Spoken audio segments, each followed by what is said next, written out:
दुनिया के अंदर जहां कहीं भी कोई वंचित है, कोई पीड़ित है, प्रताड़ित है, शोषित है, दुनिया के उन कोटि कोटि मानवों के उद्धार की आवाज है बाबा साहब डॉक्टर भीमराव अंबेडकर। जीवन को एक नई दृष्टि देने वाले, जीवन को एक नई दिशा देकर के उनके जीवन में भी खुशहाली आए, इसको एक नई दिशा देने वाले किसी एक नाम की चर्चा होती है तो वह बाबा साहब भीमराव अंबेडकर की होती है। और इसीलिए उस महामानव का स्मरण उनकी जयंती के अवसर पर, उनके महापरिनिर्वाण दिवस के अवसर पर न केवल हम लोग करते हैं, बल्कि आज के दिन पर समाज रचना से जुड़े हुए राष्ट्र के सशक्तिकरण के लिए उठाए जाने वाले किसी भी बड़े अभियान में वह बाबा साहब भीमराव अंबेडकर के बगैर वे सभी कार्य अधूरे माने जाते हैं। सचमुच जो कार्य उन्होंने उस कालखंड में किया, एक लंबे समय तक सैकड़ों वर्षों से चली आ रही उन कुप्रथाओं को समाप्त करने, दलितों, वंचितों, शोषितों को उनका अधिकार प्राप्त हो सके, इसके लिए उनके द्वारा किया गया प्रयास यह अभिनंदनीय है। और बाबा साहब भीमराव अंबेडकर भले ही उन्होंने अत्याचार सहे होंगे, अन्याय सहा होगा, लेकिन उनका कार्य देश के लिए था, समाज के लिए था। कभी भी उन्होंने अपने चेहरे पर वे बातें नहीं आने दी और अंतिम दम तक वह देश के शोषित वर्ग के लिए, वंचित वर्ग के लिए, दलित वर्ग के लिए लड़ते रहे और उन्हें न्याय दिलाने में उन्हें सफलता प्राप्त हुई। बहनों और भाइयों, यहां पे चर्चा हो रही थी, जो बातें यहां पर इस कार्यक्रम के संयोजक डॉक्टर लालजी प्रसाद निर्मल जी ने जो बात अपने उद्बोधन में कही, आज आप एक चर्चा लगातार सुन रहे होंगे बांग्लादेश का। बांग्लादेश में हिंदू, बौद्ध और अन्य अल्पसंख्यक समुदाय के लोगों को वहां के कट्टरपंथियों के द्वारा मारा जा रहा है, जलाया जा रहा है, उनकी संपत्ति को लूटा जा रहा है, माताओं और बहनों की इज्जत के साथ खिलवाड़ हो रहा है। मैं जानना चाहता हूं कि स्थितियां क्यों आई। याद करना कि जिन्ना का जिन्न जब तक इस धरती पर रहेगा तब तक इस प्रकार की अराजकता लगातार डसती रहेगी, गरीबों को, वंचितों को, शोषितों को। और यही दृश्य हम वहां देख रहे हैं।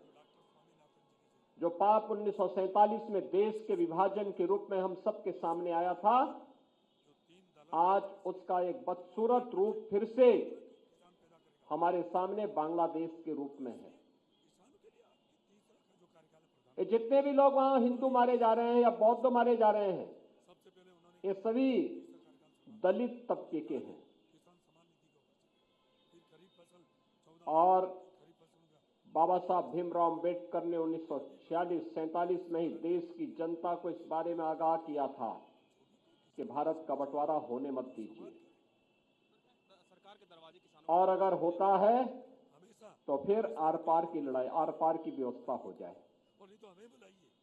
उन्होंने, याद करिए, जो लोग आज समाज को धोखा देते हैं,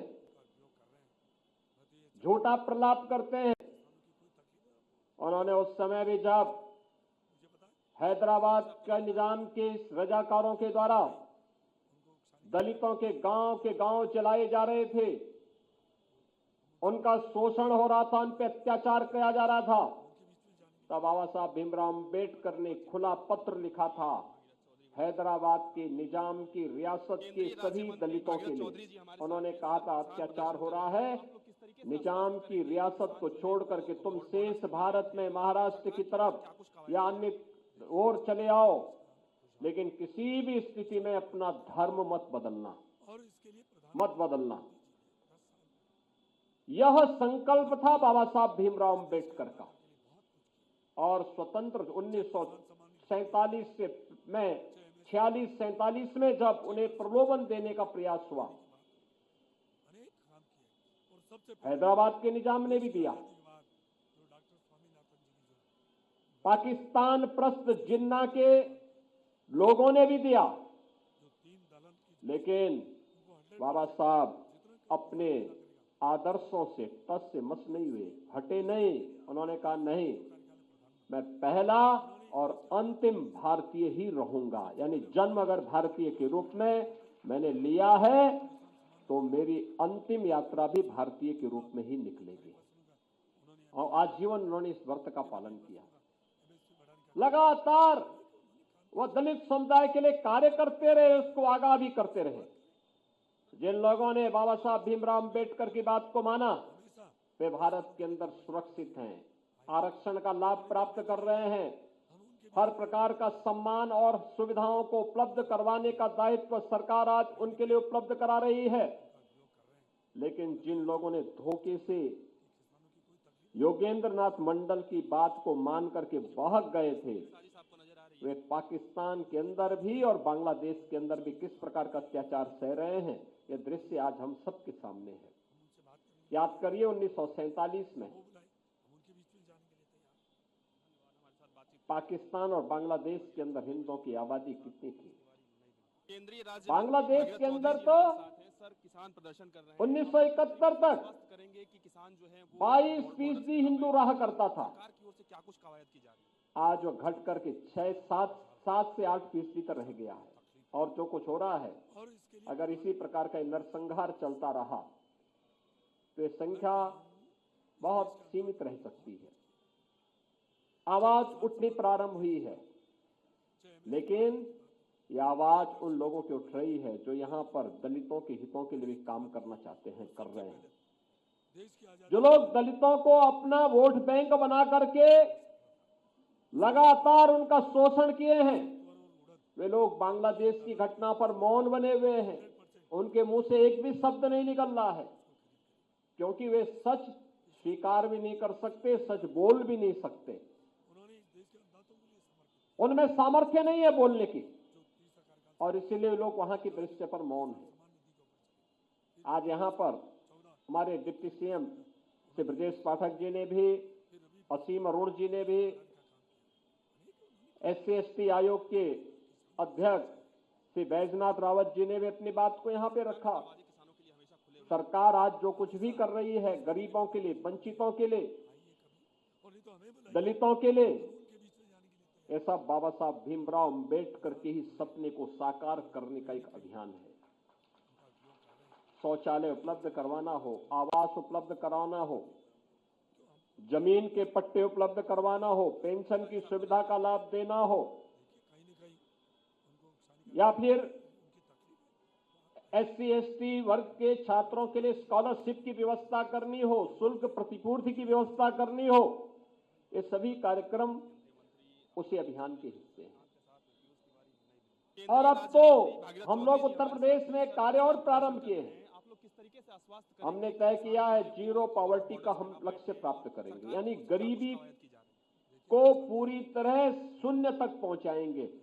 जिसके पास जमीन नहीं हो उसको जमीन का पट्टा, जिसके पास मकान नहीं उसको मकान की सुविधा, जिसके पास राशन कार्ड नहीं उसको राशन कार्ड, जिसके पास आयुष्मान की सुविधा नहीं उसको 5 लाख रुपए की स्वास्थ्य बीमा का कवर उपलब्ध करवाएंगे, जिसके पास पेंशन की सुविधा नहीं उसको पेंशन की सुविधा उपलब्ध करवाएंगे, जिसके घर तक पानी नहीं पहुंचा है हर घर नल की योजना से उसके घर को जोड़ने का काम करेंगे, जिसके घर में शासन की कोई सुविधा अब तक नहीं पहुंची है उसको सिचुएट करने के एक बड़े कार्यक्रम को सरकार ने अपने हाथ में लिया है। सरकार इसको करेगी जिससे समाज में गरीबी रेखा की स्थिति को हम समाप्त करके हर एक व्यक्ति के जीवन में खुशहाली लाने में योगदान दे सकेंगे। और यही बाबा साहब भीमराव अंबेडकर का सपना था।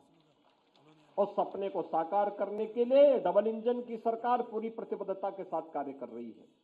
और बाबा साहब के इसी सपने को साकार करने के लिए बाबा साहब जैसे महामानव पर शोध हो सके, उनके जीवन दर्शन को हम गांव-गांव, घर-घर तक पहुंचा सकें, इसी के लिए लखनऊ में बाबा साहब भीमराव अंबेडकर इंटरनेशनल सेंटर की स्थापना के एक बड़े कार्यक्रम को लेकर के हम आगे बढ़ रहे हैं। याद करना, बाबा साहब भीमराव अंबेडकर को स्वतंत्र भारत में पहली बार उनके पंच तीर्थों को स्थापित करने का श्रेय अगर किसी को जाता है तो प्रधानमंत्री मोदी जी को जाता है। और आज प्रधानमंत्री मोदी जी की प्रेरणा से इसी लखनऊ में अंबेडकर महासभा के आह्वान पर, उनकी मांग पर हम लोग इंटरनेशनल सेंटर की स्थापना का कार्य कर रहे हैं, जहां पर ऑडिटोरियम भी होगा, लाइब्रेरी भी होगी, छात्रों के लिए वहां पर छात्रावास भी होगा, अतिथि गृह भी होगा और बाबा साहब अंबेडकर का भव्य स्मारक भी होगा, जो उनके जीवन के विभिन्न पक्षों को वहां पर चित्रित करते हुए संविधान की ओरिजिनल प्रति भी होगी। ये जो ढोंग कर रहे हैं ना संविधान की प्रति दिखा दिखा करके, ये वह प्रति दिखा रहे हैं जो इन्होंने उस बाबा साहब भीमराव अंबेडकर की मूल संविधान पर कुठाराघात करके उसकी हत्या करने का प्रयास किया था। याद करना, किसी भी संविधान की प्रस्तावना उसकी आत्मा होती है। आत्मा, हमारी आत्मा अगर शरीर से हट गई तो शरीर मृत होता है। और बाबा साहब भीमराव अंबेडकर के संविधान के साथ यही कृत्य कांग्रेस ने किया था 1975 में, जब देश के अंदर उन्होंने इमरजेंसी लागू की थी। यह अपमान था बाबा साहब भीमराव अंबेडकर का, संविधान के विशेषज्ञों का, संविधान निर्माताओं का। और वही कृत्य वे आज भी कर रहे हैं। वही कृत्य 76 में उन्होंने किया था, जब बाबा साहब भीमराव अंबेडकर की मूल संविधान में उन्होंने प्रस्तावना में ही संशोधन करके वे शब्द डालने के काम किए थे जो मूल संविधान में बाबा साहब भीमराव अंबेडकर जिनको नहीं डाले थे। और इसलिए बहनों और भाइयों, ये जो ढोंग कर रहे हैं लोग, इन लोगों के वास्तविक चेहरे को जनता के सामने, देश के सामने प्रस्तुत किए जाने की आवश्यकता है।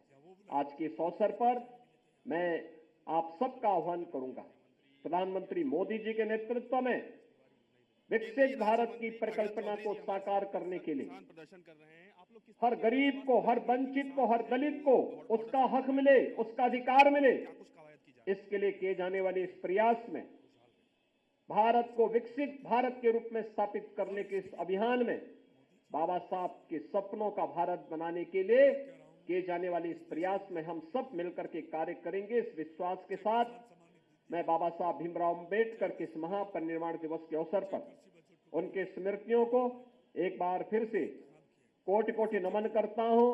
अंबेडकर महासभा को इस आयोजन के लिए हृदय से धन्यवाद देता हूं। आप सबका भी मैं हृदय से अभिनंदन करते हुए समाज और राष्ट्र की एकता के लिए हम निरंतर कार्य करते रहें, इस विश्वास के साथ आप सबको मैं अपनी शुभकामनाएं देता हूं। धन्यवाद। जय हिंद।